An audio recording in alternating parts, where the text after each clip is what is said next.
Hi everyone, welcome back to the channel. Today, again, something a bit different. I've been doing videos recently, if you follow the channel, of custom builds that I have done. I've done a couple of unboxing product videos as they've come in.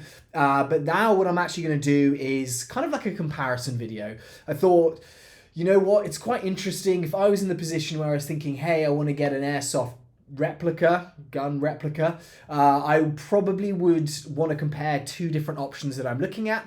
So I was looking through the collection and I was like, look, these two that I have sitting right here are probably replicas that appeal to the same kind of market, and I would probably find that information very valuable if someone kind of talks me through the pros, the cons, what they actually think of them. So the two that we're going to do today, and this hopefully will be a series, so I want to know from you guys, do you like this style of video, or just do you prefer me talking through custom builds? Because I think these are cool, but you know, you may just say this is boring and I don't want to watch it. So let me know down below. The two that I'm going to talk through today, you can probably recognize this one, probably the most famous airsoft pistol that there is out there.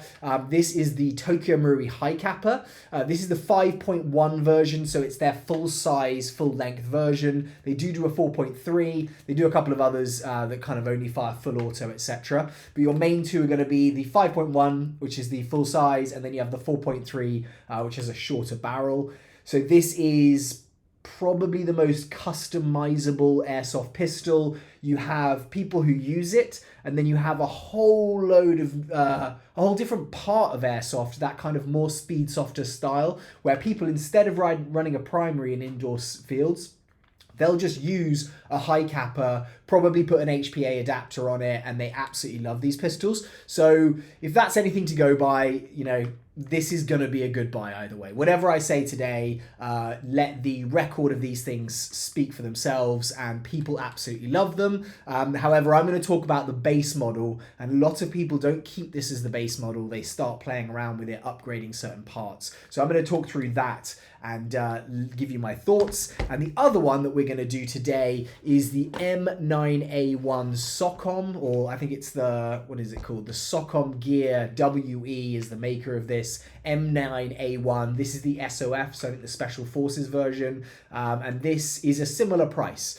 So what you're going to pay for this is $160, $159.99. This is from Evike, so if you're buying them from other places, you may get them cheaper or more expensive, and this is $150. So again, when I was doing the video, I thought it's probably good to do two replicas of the same price point, because that means that actually, you know, if you're going to spend that much money, you get an idea of, you know, what that kind of money is going to buy you. So let me just talk through some kind of basics of this. I'll start with this. This is based on the M9 pistol. So that used to be the US military service pistol. When I started playing airsoft, and this was probably 2006, 2005, around then. So this was the actual pistol that I went for. It wasn't the WE version. I can't remember which manufacturer made it, but this kind of was like the cool, you know, if you thought about a pistol back then, it wasn't the Glock that you now think about and everyone has. It was more this kind of M9 style pistol.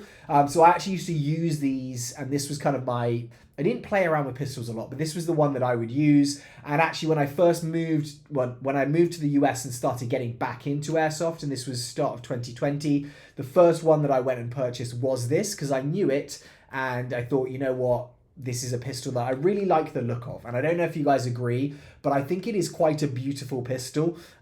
It's obviously recognizable in its own way. It's probably a bit vintage now, but I just think it's got a really cool design to it, and so I went for that. It didn't last long. I didn't keep playing with this thing very long, and again, it wasn't a WE version, but just the aesthetics of it, no, kind of the ergonomics of it, I say, you know, didn't go that well for me. So this one's kind of like a full aluminium. It's actually polymer base and then an aluminium slide. It's actually the opposite. Actually, no, sorry, it's full aluminium. So it's aluminium base and aluminium slide. This is actually, when we go through this is a polymer base with a kind of metal frame and actually a polymer slide as well. So, you know, you are getting different materials for that same price that you're kind of paying for these two versions. This has a tactical rail, which I think is a big one. If you're wanting to customize this out of the box and put like a flashlight on it, you can do that with this. It's your Picatinny style. It's just got one actual groove in it that you can attach the mount to, or the accessory, so you're not going to be able to adjust the position of it that well, but you do have that option straight out of the box. And the original M9s don't have that, but this version of the M9, which is from WE, does have that option. So that's something else to mention. The FPS is probably the big thing, and I'm just going to mention that on both of these replicas before I go into more of a comparison. What's this one like? What's that one like for the same categories? This is firing at 320 to 340 FPS. So it's a good FPS level. You're really, if you're in the UK, your limit's are 350, and if you're in the US, it's really 400. Generally, you want a pistol that's going to be firing lower FPS, because the site that I play outside, for instance, they don't let you use full auto in the building, and with pistols they give you a narrower engagement distance, so you can actually fire at a closer range than you can with your primary. And that really is because most of these pistols, except for CO2, are firing at a lower FPS, so it's not as dangerous to be using them. So 320 to 340. This one's actually quite a bit lower than that, so this is firing at 250 to 300. I don't actually mind that, and I'll talk through that in a minute, but just to be aware, this is going to fire lower FPS than your M9A1 that we have here. So I'm going to go through, guys, quickly. Sorry, so this one is, as I said, polymer slide, polymer body mainly, like the grip here, etc. is polymer. It does actually have I think it's an exterior kind of frame that is in aluminium, but generally it's polymer, so it's not going to feel as realistic when you pick it up. That's something just to kind of be aware of.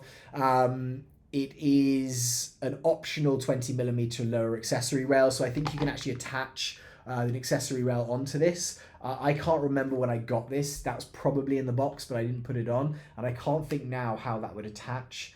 Again, if you're watching this, guys, and someone's asking the question, try and respond to that below, but I'll try and give an update in the description also. So apparently it's high strength polymer, so hopefully it lasts. This one's got markings on it. This one's got markings. This is kind of more realistic markings, so if you're doing the Milsim style, this is going to be the one I would probably say you're going to go for. What else? Adjustable rear sights on this, so that's great. You can actually adjust the sights. No, I'd never really do that with a pistol. I don't know if you guys are different, but I'd never really adjust the sights on mine. What else? It's got a blowback action, both of them, so that's going to be kind of the main things. Right, so I'm going to compare these two things right now. So as I said, you've got $160 for this guy and $150 for this guy, so basically the same price. 250 to 300 FPS, 300, that's George in the background if you can hear that. I think someone's coming in, so he's just kind of saying hi. This is going to be 320 to 340. So you're probably going to get a bit more range on this, but again, I don't really mind that. If I'm using a pistol, it's going to be close range. I'm not going to be engaging people really that far away. I know, as I said, you can customize these. These can be really effective at range. Not sure about this one because I haven't seen those tested. But for me, pistol FPS, as long as it's over 250, it's not going to make a big deal in my eyes. If you disagree with that, I'd love to know. Mag capacity, now that's quite a big one. These are two different mags, and as you can see, this is the Hi-Capa one, this is the M9A1. They are different sizes. Not a huge difference in size, but you can actually see the width of them. There is quite a difference. This kind of has that sloped top to it. This is kind of uniformed-ish, kind of the whole way down. The thing is, they're actually both double stack mags. I think probably on the Hi-Capa, you're going to have a higher gas capacity. And with this being lighter, you know, the actual frame being polymer, I think you're going to get a lot more shots out of this. Not to mention that this is a 31 round mag, this is a 26. Again, they're not that far off, but I would always probably pick 31 rounds. So that's going to give the mag, kind of the mag award to this, or the tick in the mag column goes for me to the Hi-Capa. The other thing actually to mention with both of these is they're compatible with other versions. A lot of other companies make Hi-Capa mags. I would say generally with Tokyo Marui products, the actual standard mags that they make are great quality and they're more expensive generally, but you're probably better going off with that. I think WE, who make this one, even make Hi-Capa mags that would go in there. But the actual seating of the mag in this, it's kind of got this weird slip where it's just really quite solid in there. There's no real give. You can hear a slight rattle there. But it's just a really, really kind of solid feel. This similarly, it's actually got a really satisfying little click on that one. That similarly, it's a good mag. This sticks a lot further out. So you've kind of got the extended mag base plate with that. So I think in reloads, this one I find is very easy. They're both weighted, so you can drop them out. This one, indexing, pulling it, I think that's pretty easy to do. This one, it's going to drop as well, but it's quite hard to kind of pull that out. It's going to be harder to grab that from the top. So functionality-wise, again, I'm going to give it to the Hi-Capa mag. Price of the mags, I believe, is $35 for this one. So expensive. Gas mags are expensive. And this one is $45. So you're spending an extra $10 just to get this mag. An extra, what, few BBs in it, 5 BBs. You know, gas mags are expensive either way. So maybe one way of looking at it is you won't need to have as many mags for this. So you can buy less or carry less on you. So maybe you need more mags for this. You don't need as much. I don't know. It's kind of an idea that just popped into my head. Okay, so polymer to metal, that's going to be a big difference. Weight-wise, I think there's a big difference on that. This is a lot heavier. It doesn't have your kind of metal feel to it, but it is definitely, it feels more chunky. It feels a lot heavier. This one, even though actually, you know, your slide length is pretty much the same, the pistol grip length is pretty much, I mean, the dimensions on these are very similar, which is why I chose them. Similar price, similar dimensions, but this one's heavier, and I don't necessarily think in a good way. Obviously, if it's more milsim, you're probably thinking, hey, this is kind of cool to have a heavier one, but I think in terms of gameplay functionality, this just feels like it's easier to wield. A lot of the weight actually feels like it's in the body of the gun and the handle, or the pistol grip. This isn't as heavy kind of up here. And actually, especially when you've got the mag in it, it's very, very rear heavy. This is kind of probably more heavy at the front when you do this. And I'd say the balance on it's heavier in the rear there, but it is, it just feels a more balanced pistol. It's kind of where I go with that. Hop up. So this is another big thing, which I think is a difference. They both have hop up systems. This one is adjustable on the Hi-Capa. This one is not on the M9A1. And that for me is big. I think you're going to be using it close range, as I said, so it's not going to be as, oh gosh, you know, what are we going to do? You know, you're not going to quite have the range. This has got higher FPS, so maybe that will play out. But adjustable hop up in terms of accuracy, I think is a big one.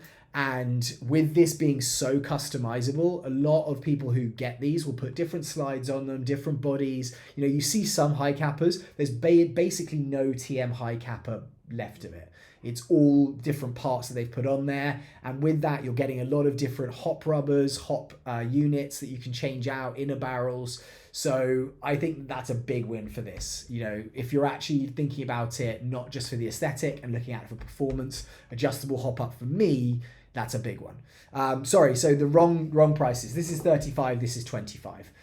It's not 45 and 35. $25, I think, for that is a very good price. You're not going to get many magazines for a pistol at 25. WE do tend to make cheaper products.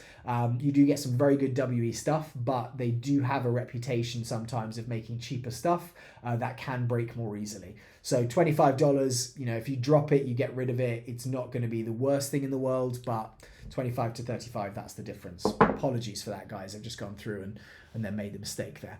What else are we going to do? Magazine price, we've done that. Triggers. So again, this is a big one for me. I'll start with the M9. So the trigger on this, you can see, is a curved trigger and it sticks out pretty far. So when I'm stretching my hand, I'll try and show you this direction. When I'm stretching my hand, I'm kind of like reaching to actually get to the trigger. And if you've got smaller hands or small fingers, it might be a little bit annoying to kind of get to that point. When you do rack the slide, it does come back. So you've got less of a pull there, which is great. So, you know, hopefully you're probably racking the slide before you're going to use this.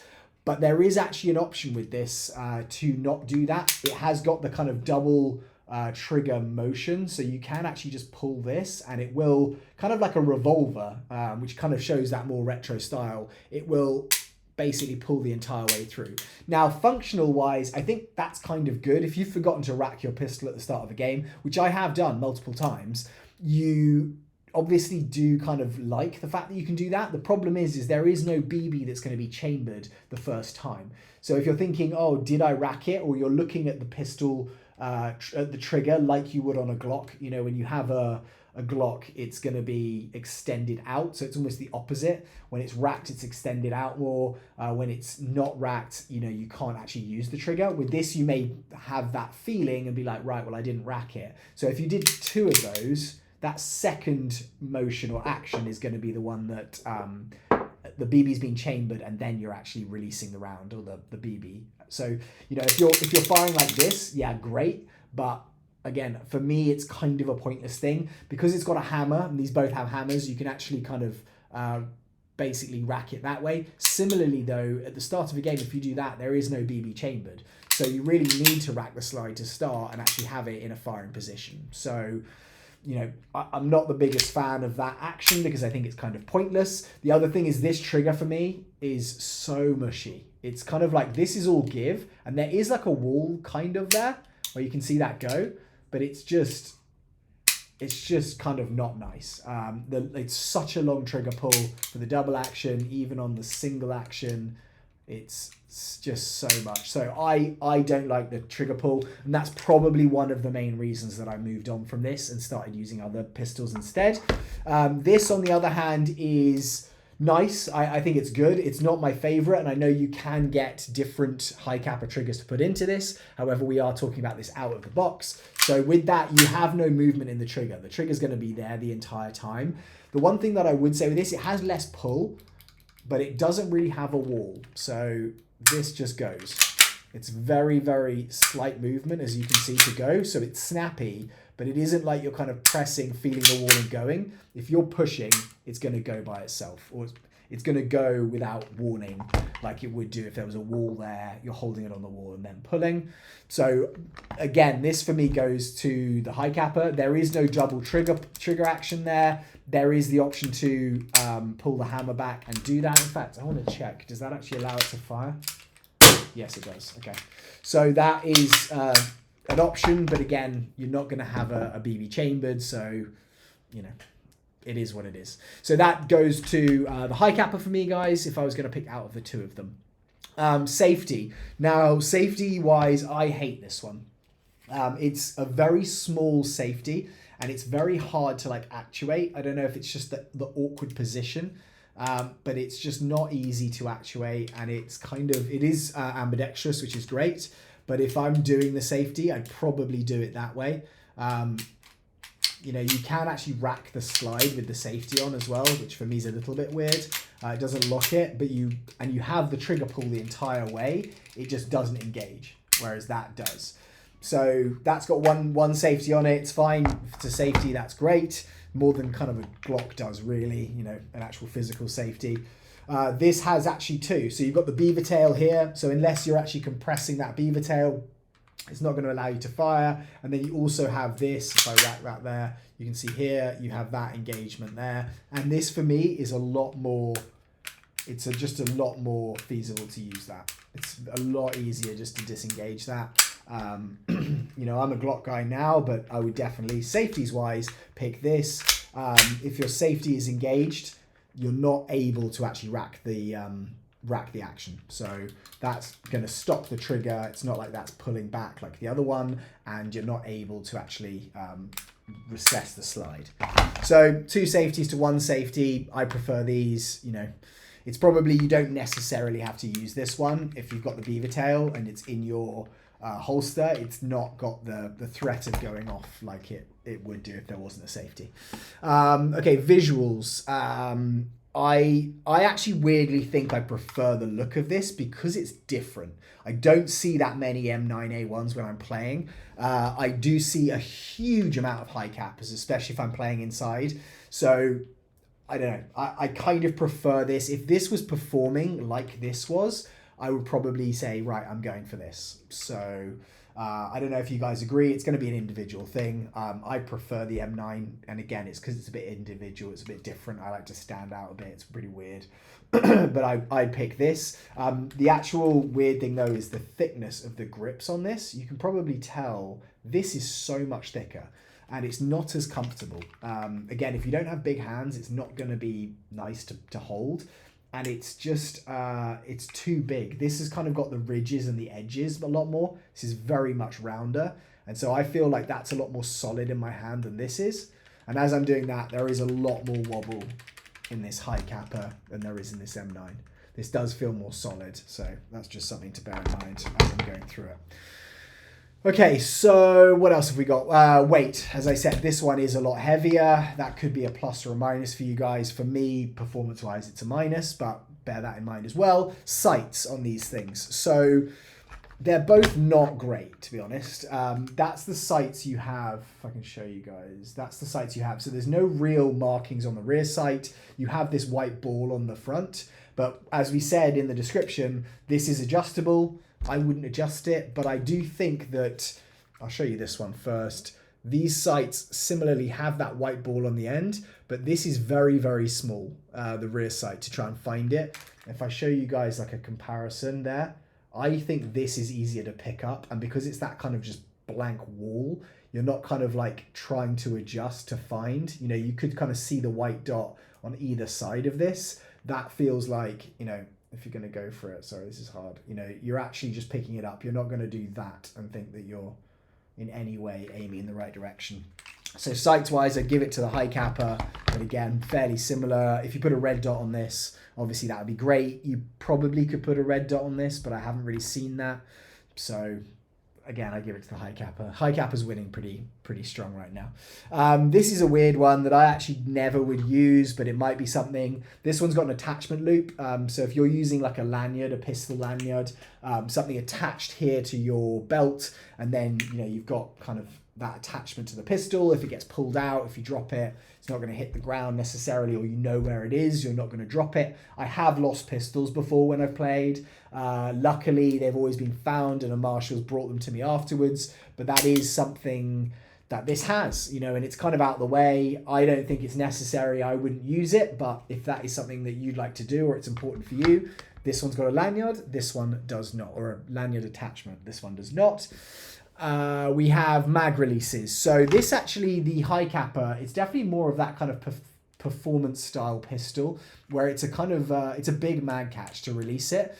It's big and it kind of protrudes, but I would say compared to some of the enlarged mag catches, it's kind of a great, it's a great size. It's not overly too big, and it's not like you're kind of catching your thumb on it, but you know where it is. It's got this little ridge here. And so I've never accidentally dropped a mag out of it. You definitely could, but I like the mag catch on this. This one's fine, but it's a lot harder to find and to actually push in.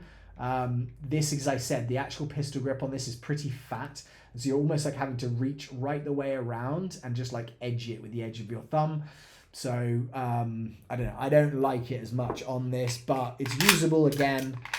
You know, it's the design that is on the M9A1. So mag catch wise, I prefer that for playing in game. You know, again, it might just be a personal thing. Snappiness. So I'll show you guys what these fire like. I think they're actually fairly similar in terms of how the slides retract. And this one actually makes a very, very cool noise.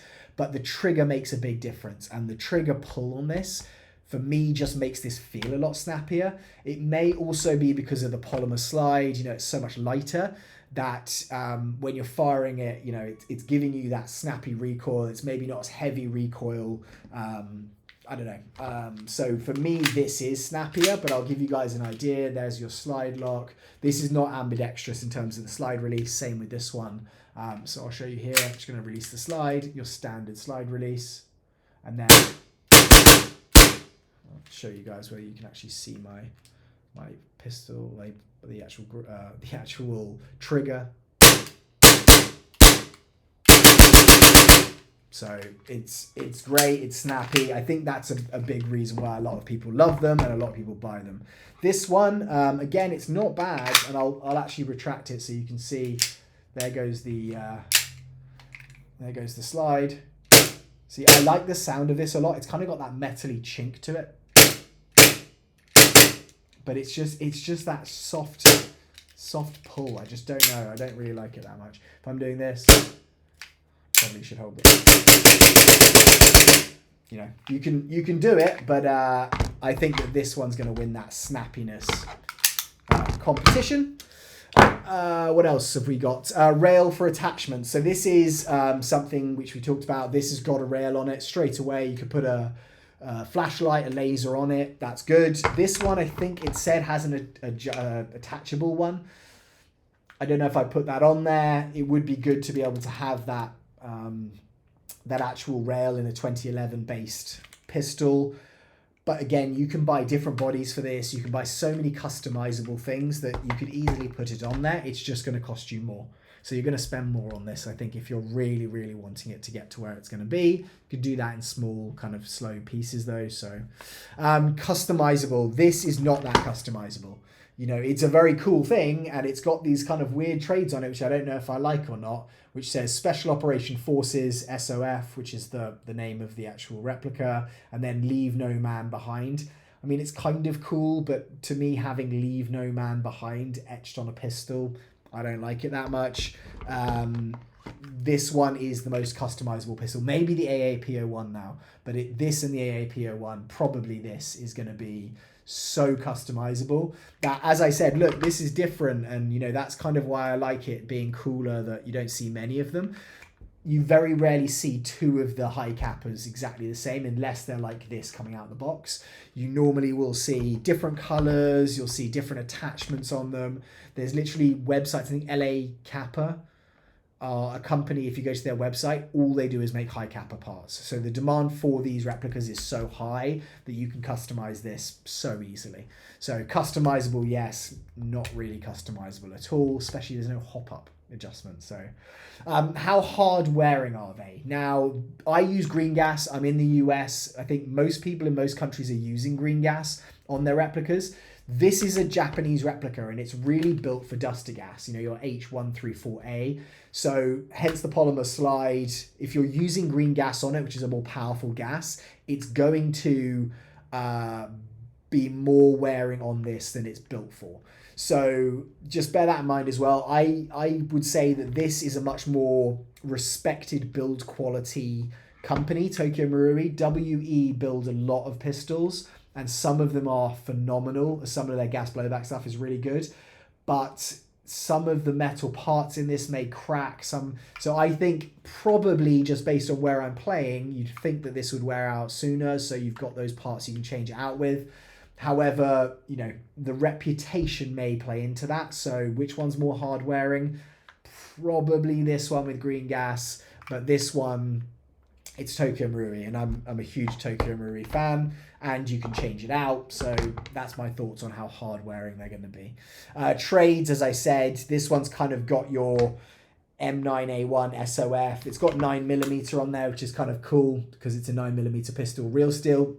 Obviously, it's a 6mm BB in real life. This one doesn't really have any trades on it.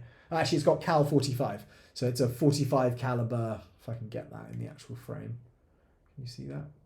That's weird how it's just not picking it up. Cal 45 is right there. So it's got Ops MRP, but it's your 2011 base, the updated 1911 with a double stack mag. It doesn't seem as trade ready as it's supposed to be. One thing on the trades here though is warning, read manual before use. You know, that to me is awful because it makes it definitely feel like a toy or look like a toy. I don't know if you could rub that off. You probably could, but this one's probably got the more realistic trades other than those kind of weird statements that they've written on it. Performance in cold, this is going to be better. This has got a lighter slide. It's probably got a better a better gas capacity mag. So if you're playing in a cold environment, I would definitely choose the Hi-Capa. This has got a smaller mag. It's a metal slide. It's heavier, and it's not a Tokyo Marui. These guys build these for performance, like primarily, and then, you know, that's the number one thing they're going to build it for. This is definitely built more for the look, I think, and that is not going to have the same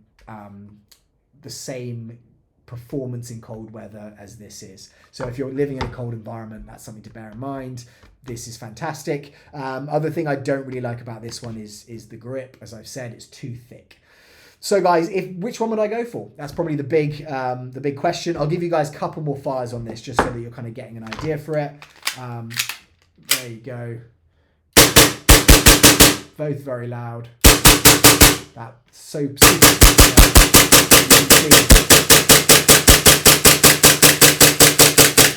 that's now starting to wear out of gas.